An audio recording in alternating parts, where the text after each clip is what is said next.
senador. Boa tarde a todos. Também me sinto honrado de estar aqui nessa audiência pública para poder estar tratando esse assunto muito relevante para toda a nossa sociedade, para o Brasil. Falando um pouco só da FENAINFO, entidade de grau superior, fundada em 90, que representa todas as entidades patronais de TI, de tecnologia de informação do país. E abaixo dela estão representadas 130 mil empresas, são mais de 2 milhões de empregos gerados, é intensivo em mão de obra especializada e tem salários que geram valor agregado para a sociedade, para as pessoas, gera riqueza. O nosso setor ele é intensivo em contratação de mão de obra especializada, já é de conhecimento. As atividades econômicas nossas representam aí, estão lá na fatia dos 8% do PIB brasileiro. O serviço, como já colocado pelo primeiro palestrante, é transversal, essencial para a prestação dos demais serviços da economia econômica, a tecnologia. E os empregos atuais, os empregos futuros, quando vistos com os países do primeiro mundo, eles cada vez vão aumentar mais, ou seja, são os futuros empregos que nós temos nos serviços digitais. A reforma tributária, ela começa, pela emenda constitucional 132, e ela tem uma promessa, o artigo 145, parágrafo 3, senador, aonde lá se constava e se vê que ela fala em simplicidade, transparência, justiça tributária, cooperação e defesa lá do meio ambiente, colocando todos os itens. Mas, na realidade, quando a gente começa a ver o PLP 68, a gente começa a ter artigos como o 28 e o 121, que começa a ver uma complexidade. A exemplo, a apropriação de crédito condicionada à comprovação de efetivo pagamento. Então, não traz simplicidade, dificulta a justiça tributária, colocando responsabilidade para a cadeia. E a cooperação não é tão amigável assim. O que quer dizer isso, sobre apropriação? Então, essa não cumulatividade condicionada, ela faz com que só poderá se tomar crédito de que se tem comprovação. Então, ela já não é mais ampla e restrita, senador? Delegação do poder de fiscalização.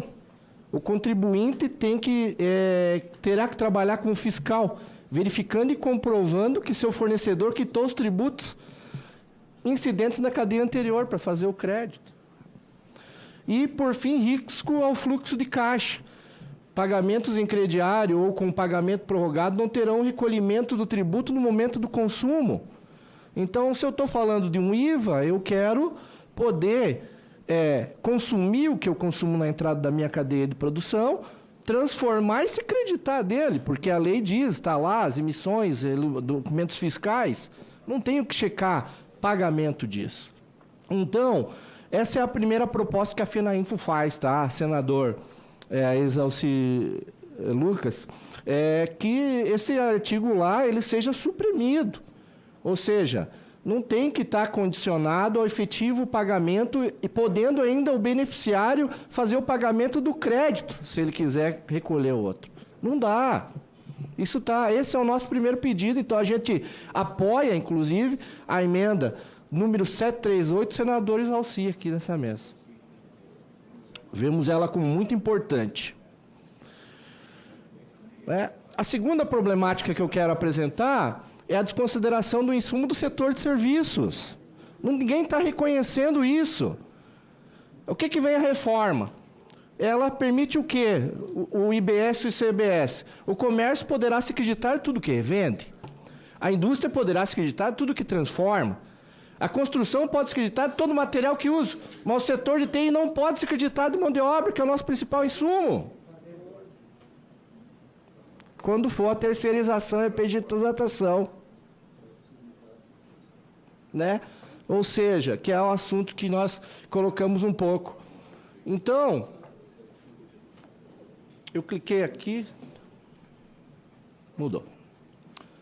Então, o PL 6824, ele está mantendo a oneração excessiva do setor de serviços e principalmente da tecnologia da informação, com a alíquota estimada a 27,97, que pode ainda seguir aí a mais. Então, para nós, há um descaso de se entender que o nosso principal insumo não entra. E eu entendo, nós não é um tributo a ser declarado, porque se eu tenho folha, é dentro da folha, mas que seja me dado um crédito presumido,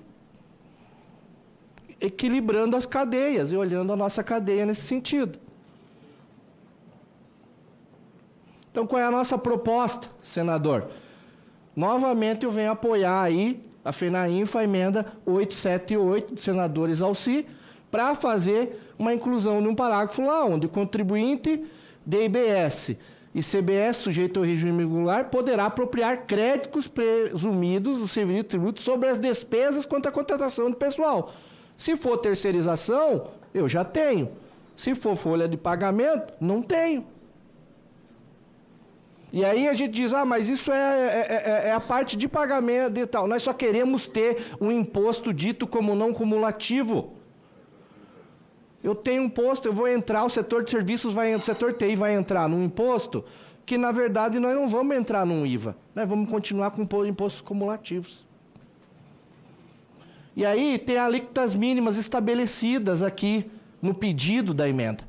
Porque ela pode ser determinada depois lá pelo comitê gestor, que pode alterar tudo.